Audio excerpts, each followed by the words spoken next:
Good morning, HWC kids. Do you like snow? I do, for the first couple of months anyway. I like it when it sits on the tree branches and outlines all the shapes around us.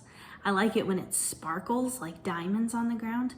I like it when it's wet enough that you can pack it into snowmen or snowballs or sledding chutes. But I like the first snow of the season the most because it reminds me that Christmas is coming, and I love Christmas. There's a lot of things that need to happen in order for a snowflake to form, right? And for it to reach the ground.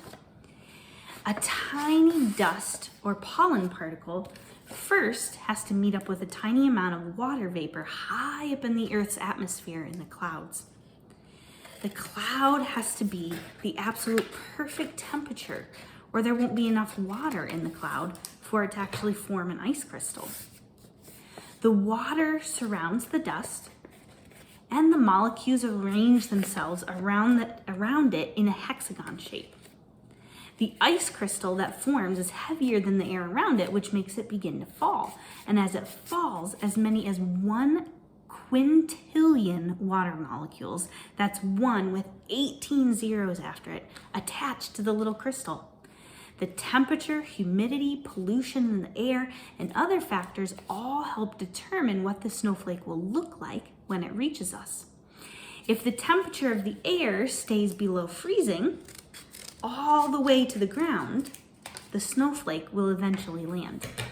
In other words, the timing and environment have to be perfect in order for the snowflake to make it to us. You know, that kind of reminds me a lot about the birth of Jesus. God's people had been waiting for hundreds and hundreds of years for a king to rescue them. Prophets had predicted Jesus' coming. In fact, several hundred years before Jesus was born, the prophet Isaiah had shared some words from God that said, "Therefore, the Lord himself will give you a sign. The Virgin Mary will conceive and give birth to a son, Jesus, and will call him Emmanuel," which means God with us. But there were so many things that had to happen first in order for that to happen, right? The people went through wars and hardship and famine, as well as times of abundance and blessing. There were good kings and bad kings. There were prophets that shared the words of God, and there were the heroes that followed God's leading, like Noah and Moses and Abraham and Joseph and Esther and Deborah and Jonah and David and Mary and Joseph. All of the things that they went through taught the people to trust God and follow him. And when Jesus was born, all of the predictions that had been made about him came true, which was a miracle that people couldn't ignore. Just like the snowflake, there were so many things that had to happen all together in order for the people to be ready for their king.